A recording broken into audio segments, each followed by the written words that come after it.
नमस्कार मित्रांनो, स्मितास क्लाउड किचनमध्ये आपले खूप खूप मनापासून स्वागत आहे. माझ्या हातात काय आहे हे तुम्ही ओळखलंच असेल. मखना म्हणजेच कमळाच्या बिया. लहानांपासून ते मोठ्यांपर्यंतच्या सर्वांच्याच लहान भुकेसाठी हा हेल्दी, लो कॅलरीज असलेला स्नॅक्स आहे आणि याचे अनेक फायदे जवळजवळ सर्वांनाच माहीत आहेत. याचे वेगवेगळे 3 फ्लेवर मी आज करून दाखवणार आहे, जे खायला सर्वांनाच मजा येईल. इथे माझ्याकडे वजनाने 250 ग्रॅम मखना आहे आणि कपाने मोजलं तर जवळपास 9 कप हा मखना येतो. याला मी प्रथम कुरकुरीत क्रिस्पी असा भाजून मग 3 भागात विभागून घेईल. गॅस पेटवून त्यावर मी कढई ठेवून घेतली आहे. थोडासा मखना घेऊन मीडियम फ्लेमवर 4 ते 5 मिनिटं क्रिस्पी असा मखना मी भाजून घेते. मखना भाजताना कंटिन्यू चाळत राहा, नाहीतर तो खाली चटकण्याची शक्यता असते. ही खास टीप इथे लक्षात ठेवा. किंवा 3 मिनिटांनंतर गॅसची फ्लेम जरा लो करून घेतली तरी काही हरकत नाही. मखना अगदी क्रिस्पी असा भाजला गेलेला आहे. अशाच पद्धतीने मी सर्व मखना भाजून घेते. मखण्याचा पहिला प्रकार बनवण्यासाठी मी गॅसवर कढई ठेवून घेतली आहे आणि त्यात 3 टीस्पून म्हणजेच 3 छोटे चमचे तूप टाकून घेतला आहे. मखना हा भाजल्यानंतर जरा आकसतो. मग साधारण 2.5 कप मखण्यासाठी मी एवढं तूप वापरलं आहे. त्यात अर्धा टीस्पून काळी मिरी पावडर आणि चवीपुरतं मीठ टाकून घ्यायचं आहे. व्यवस्थित मिक्स करून त्यात मखना टाकून घ्या आणि लो फ्लेमवर 2 मिनिटं परतवून घ्या. बऱ्याच जणांची कंप्लेंट असते की मीठ व्यवस्थित कोट होत नाही, परंतु तूप जरा जास्त घातलं तर ते बऱ्यापैकी कोट होतं.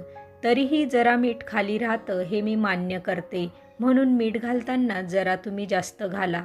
मखना तुम्ही अशा पद्धतीने टॉस देखील करू शकता. पहिला प्रकार ब्लॅक पेपर फ्लेवर रेडी आहे. गॅस बंद करून घ्या.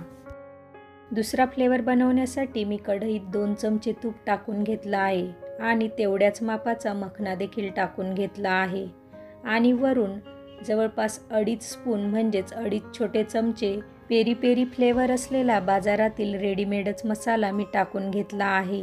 आता फक्त 2 मिनिटं लो फ्लेमवर व्यवस्थित मिक्स करून घ्या. मसाला वरून टाकल्यामुळे तो अगदी व्यवस्थित कोट होतो. तर पेरी पेरी फ्लेवरचा मखण्याचा प्रकार देखील इथे झटपट रेडी झाला आहे. तिसरा प्रकार करण्यासाठी मी कढईत फक्त 1 छोटा चमचा तूप घेतला आहे आणि जवळपास 5 टीस्पून मी गुळाची पावडर टाकून घेतली आहे. अगदी 8 ते 10 सेकंद गूळ परतवून घ्या, कारण गूळ लगेच वितळतो. जास्त वेळ ठेवू नका, नाहीतर तो काळा पडतो आणि लगेच 2 ते 3 वेळा पाणी शिंपडा आणि झटपट वरून मखना टाका आणि मिक्स करा. ही प्रोसेस जरा झटपट करा, म्हणजे पातळ गुळाचं कोटिंग मखनावर अगदी परफेक्ट होईल आणि झटपट कॅरमल फ्लेवरचा मखना तयार होईल.